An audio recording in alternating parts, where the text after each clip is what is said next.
Right, so that one probably would get a lower ranking, but Adventures you can. And I don't know, I like Adventures fine as solo. It's pretty fast of a game for Zelda. I mean, you can get through it really fast. I don't know why I put them, you know, if I had to I might actually rethink this and put them below the Oracle games. But I don't know, I enjoy the multiplayer. I think that's cool. Link's Awakening after that. Of course. Link's Awakening is just great. Link's Awakening is really fun. I mean, it's unusual, certainly. Majora's Mask. I have not had a chance to play Majora's Mask for an extended amount of time. I mean, I've done the beginning, I've done a lot of the stuff in Terminus. I think, again, it would get a higher rating if you spent a little less time as a deco scrub, which I know that they did just to make it, like, harder, but there was other ways to make it harder, you know, than to do that. But, you know, you get used to it, I suppose. Then, of course, the original Legend of Zelda has to be pretty... So that's 3 now, so we're down to 2 left. So, yeah, the Legend of Zelda, I mean, I think it gets that high up just for the fact that it's the first and the nostalgia factor. And really, it's a decent game.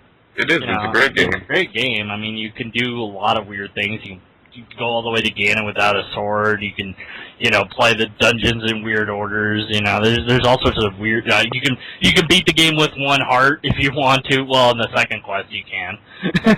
Eye of the Skull has a secret that's in itself. Who remembers the how to get through the Lost Forest area? Oh God. Up, down, down, left, right. Nope, you don't go right. It's up, left. It's up, northeast, southeast, I believe. Because you don't go. If you go right, you go back to the beginning. Yeah, or northwest, southwest, rather, whatever. Yeah, you go back to the beginning if you go the other way. Ocarina of Time. So that's my second pick. Awesome game. You know, really. Very close for me to put that second. Because I remember the first time I played it, the minute that I exited the woods, I was like, oh my word, this place is huge! Yeah. And then the number 1 spot for me is A Link to the Past, because, I don't know, it just has a special place in my heart. And I've played that game on the emulator at 200% speed, and I beat it. So I'm just the ultimate master of that game, and I'm interested. I'm eagerly awaiting the Skyward Sword because I don't know where that will land. Unfortunately, a lot of people are saying the Skyward Sword is going to be bad, which I think it looks great. The only thing I'm a little bit concerned with is the menu is different. And I'm not too comfortable with the Wiimote, in all honesty. I have some problems using the Wiimote, which is why I like Twilight Princess on the GameCube versus I couldn't find it on the GameCube, so I had to get the Wii one, and that bothered me. I was like, I liked the GameCube one because I like the control. They should make the controls like they did for Monster Hunter, where it's just you can play with either the Wiimote and the nunchuck or just the classic. Right, I would like that. But this one, like, it relies on the Wiimote, and like, I remember him like pointing the Wiimote up and down to open the backpack and stuff, and I was like, I don't know, it doesn't feel right to me, but okay, we'll see. You know, I don't know, not sure. I don't know. Whatever. Something. Yeah, maybe. So what's the number? So your number 1 is Link to the Past? Yeah, that's Link to the Past. That's number 1 for me.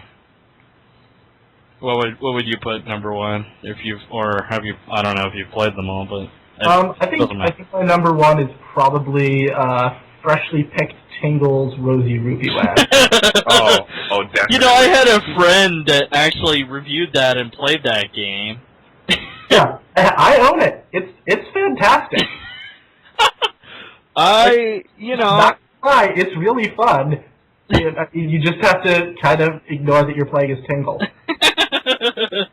I don't know if I count that as that kind of goes into the category of like the Zelda that's the crossbow training or something. Hey, that's my favorite one, bro. Actually, in all honesty, it's probably you know how you have the Tingle Tuner and you connect your Game Boy to the Wii or the GameCube. That's my favorite game. Well, that's in Wind Waker. Yeah. We can all stop joking and all really agree that the Wand of Gamelon. That doesn't exist. You're not allowed to bring that up. That is not canon. But I mean, The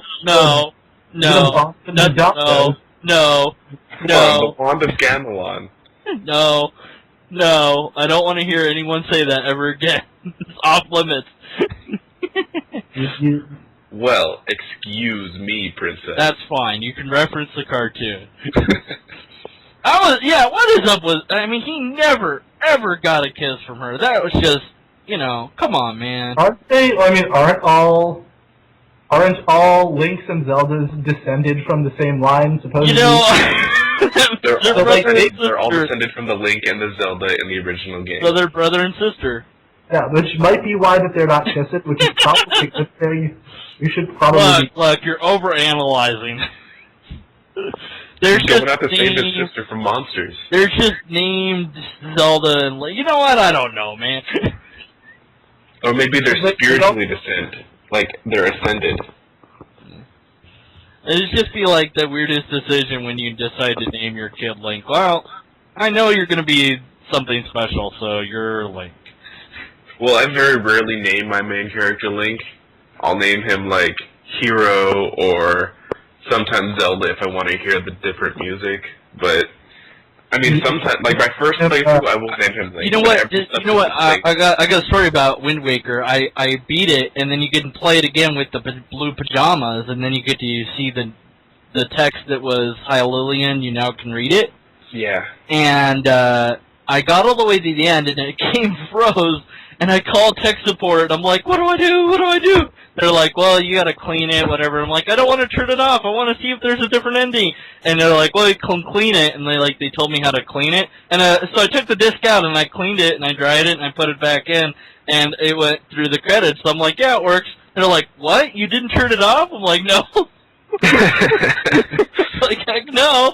And I was like, and then I stayed on the line with him, and I was like, oh, there's not a different ending. I'm disappointed. Except you're in the blue pajamas. I was thinking that there would be, a different ending. But no, it's the same. Well, of course. Well, aren't the blue pajamas enough for you? No. There's multiple endings in Link to the Past. You can have, 3 different swords, 4 different shields, and 3 different clothing, so you can combination of those elements can be different, so you can have multiple endings that way. In Twilight Princess, it's similar to that. Like, I beat it, the first time I beat it in the magic armor, because that just looks awesome. Oh, yeah. And forgot about the magic armor. I think Twilight Princess has the best final boss. Yeah. Although, Wind Waker's the whole final boss process was pretty cool, too. I like it when Zelda joins in. I want just one-on-one sword fight with Ganondorf, and then there were those flash sequences, and... Right, yeah. I would like to see 4 swords, but where instead of Links, it would be Zelda, Link, maybe Impa, and somebody else, maybe a Tingle, yeah, whatever. Skull Kid. Yeah, well, Navi, I don't know, somebody, Well, Navi would be basically useless. Well, no. To annoy the hell out of everyone else. Listen, that could be their job. Listen. What game had the best bosses? Overall, I thought. Was the Phantom Hourglass. Phantom Hourglass bosses. Okay, because they all had all the bosses made you use items in a creative, unorthodox way. Yes. Like that one boss who you fought from his perspective and he was invisible, so you had to figure out where he was and shoot arrows into his eyes. Where you had to use, Spirit... Those Phantom Hourglass. Yeah. Or the dragon where you had to use your hook shot as a slingshot to tie between 2 poles to bounce stuff back. Just like ways that you wouldn't normally think about using those items. You know what annoyed me in Spirit Tracks was the final battle, because kept getting pushed back, and that was just so annoying. But it was funny because it's like, wow, I'm actually on a train, like, that's going fast. It's actually moving fast.